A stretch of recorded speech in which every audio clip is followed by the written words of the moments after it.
Selamat datang. Video ni adalah sebahagian daripada siri video pendidikan demokrasi untuk korang yang tak lama lagi akan mengundi dan nak tahu banyak lagi tentang demokrasi. Korang akan belajar banyak benda tentang sistem demokrasi dan juga pentadbiran negara kita. Yap, betul cakap Ros tu. Tapi sebelum kita belajar tentang sistem, kenapa demokrasi ni penting untuk kita? Dan apa sebenarnya demokrasi ni? Nak tahu? Jom kita mulakan.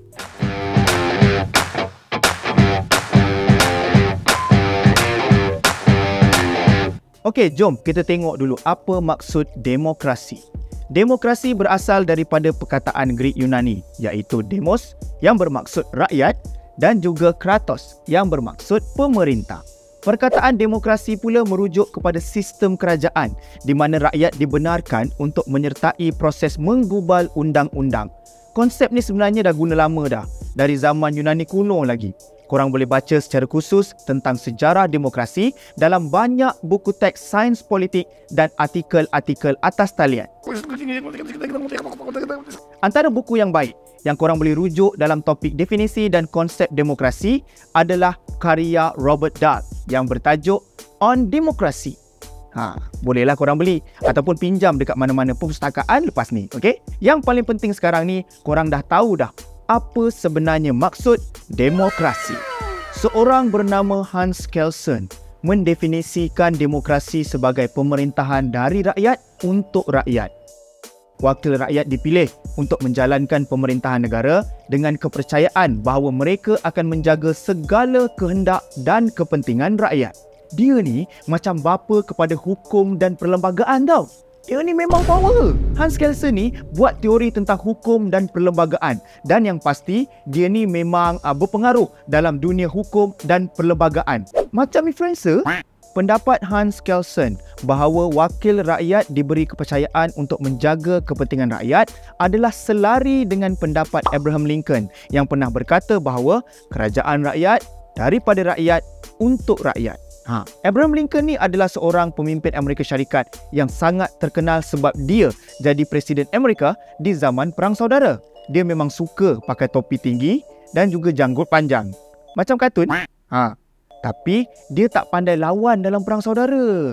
Cuma dia pandai bercakap dan juga merupakan orang yang bertanggungjawab untuk menghapuskan perhambaan di Amerika Syarikat pada zaman dulu kala. Untuk demokrasi berjaya, kebebasan adalah sangat penting.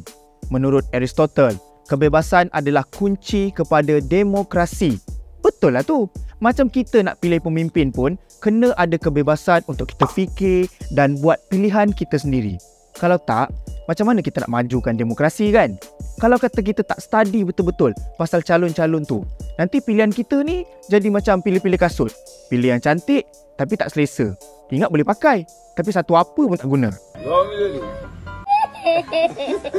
Aristotle ni adalah seorang filosof Greek kuno yang sangat-sangat bijak.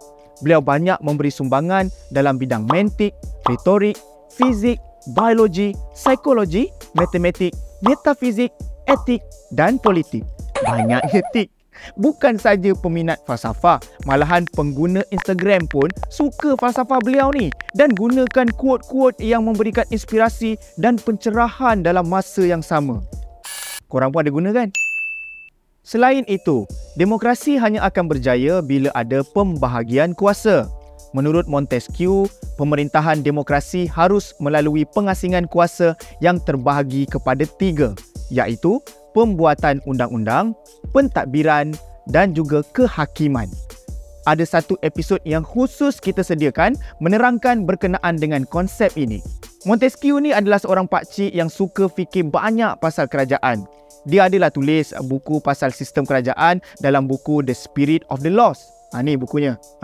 Dia kata sistem kerajaan kena ada check and balance supaya tak ada orang yang menyalahgunakan kuasa. Sebenarnya banyak lagi orang bijak pandai yang berbincang tentang definisi dan juga konsep demokrasi.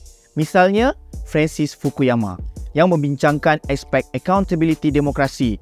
Kemudian ada ahli falsafah klasik seperti John Stuart Mill misalnya dalam perbahasan kebebasan dalam bukunya yang bertajuk On Liberty.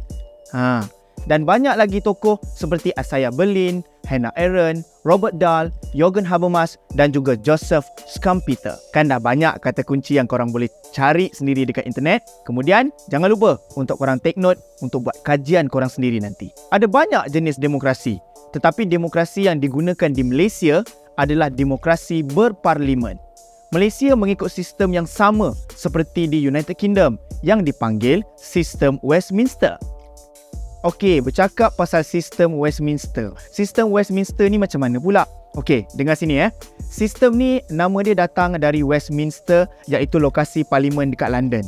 Sistem Westminster ni banyak digunakan di negara-negara Commonwealth iaitu negara-negara yang menjadi bekas jajahan kolonial British. Dalam sistem ni, kita ada Perdana Menteri. Dialah yang bertanggungjawab untuk membentuk kabinet.